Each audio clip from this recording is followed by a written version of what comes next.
2017 წლის 14 ფევრალს საქართველოს მთავრობამ დადგენილება მიიღო, რომელშიც ქონებრივი დეკლარაციების მონიტორინგის ინსტრუქცია გაიწერა. მთავრობის მიერ დამტკიცებული მონიტორინგის მექანიზმის თანახმად დეკლარაციების სისწორეს დამოუკიდებელი კომისია შეამოწმებს, რომელიც 2018 წელს შეიქმნება და მასში 5 წევრი შევა.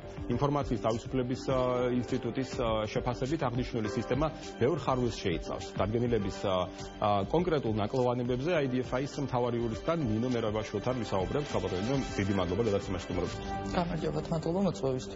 აი, რა პრობლემებზე ამახვილებს ყურადღებას IDFI, რა არის ყველაზე კრიტიკული პრობლემა, თუ შეიძლება ეს სიმწვავით დავიწყოთ? დიახ, თქვენ როგორც ზანეთ ამ დამოუკიდებელი კომისიის შემადგენლობაში არის 5 წევრი. აქედან 3 არის არასამთავრობო ორგანიზაციათა წარმომადგენლები. მოდი აქ შეგაწყვეტინებთ, 5 წევრი არის თუ არა საკმარისი იმისთვის, რომ მთელი ქვეყნის ეს დეკლარაციები ამოწმოს? ანუ აქ მთავარი არის ის, რომ არ ხდება ყველა დეკლარაციის შემოწმება. არის დადგენილი კონკრეტული კვოტირება, რომელიც არის 5% და შემოწმდება მხოლოდ ეს რაოდენობა, რადგან ბუნებრივია, რომ კი, შერჩევა ხდება 3 კრიტერიუმის მიხედვით, ანუ 3 შემთხვევაში ხდება შემოწმება საფუძვლიანად და შინაარსობრივად ამ ქონებრივი მდგომარეობის დეკლარაციებისა.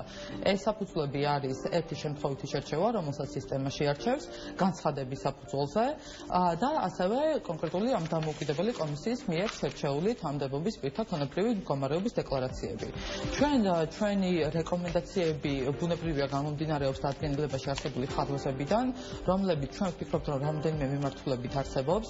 მათ შორის არის კომისიის დაკომპლექტება და კომისიის მანდატი.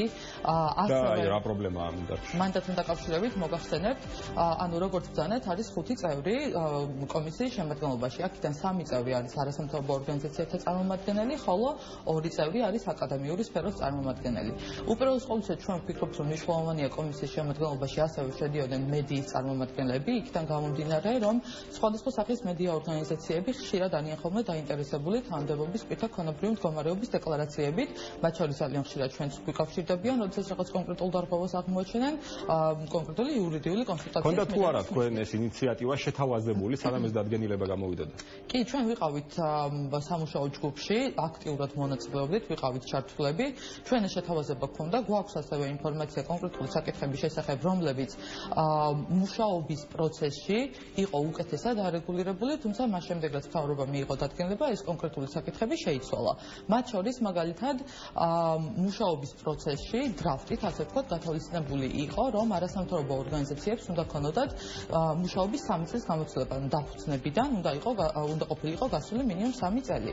ხოლო დადგენილებით განსაზღვრული არის 5 წელი. ჩვენ ვფიქრობთ, რომ 5 წელი არის შეუსაბამოდ მაღალი მოთხოვნა, რადგან ბუნებრივია იმ შემთხვევაში თუ კი 3 წელი მუშაობის გამოცდილება აქვს არასამთავრობო ორგანიზაციას, ესეც საკმარისი იქნებოდა იმისთვის, რომ მისი წარმომადგენლები ყოფილიყვნენ კვალიფიციურად ჩართული ამ პროცესში.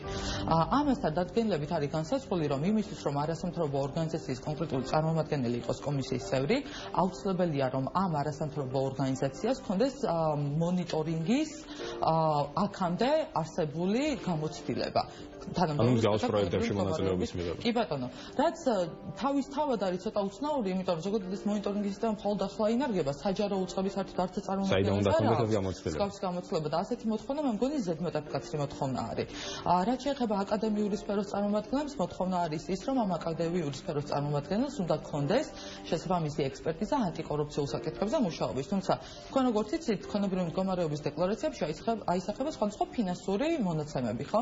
შესაბამისად ბუნებრივია ისმის კითხვა, რატომ არ უნდა მიეცეთ საშუალება იგივე საგადასახადო ფინანსურ ეკონომიკურ კუთხით გამოცდილების მქონე სხვადასხვა აკადემიური წრის წარმომადგენლებს, რატომ არ უნდა ქონდეს შესაძლებლობა იყვნენ ამ კომისიაში და შესაბამისად საკუთარი საქმიანობა განახორციელონ.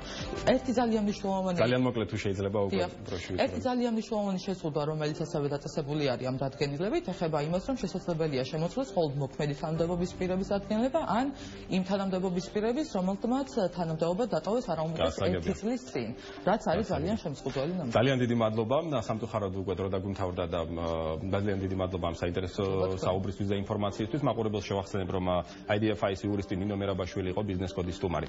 დღეისთვის სულ ეს იყო ბიზნეს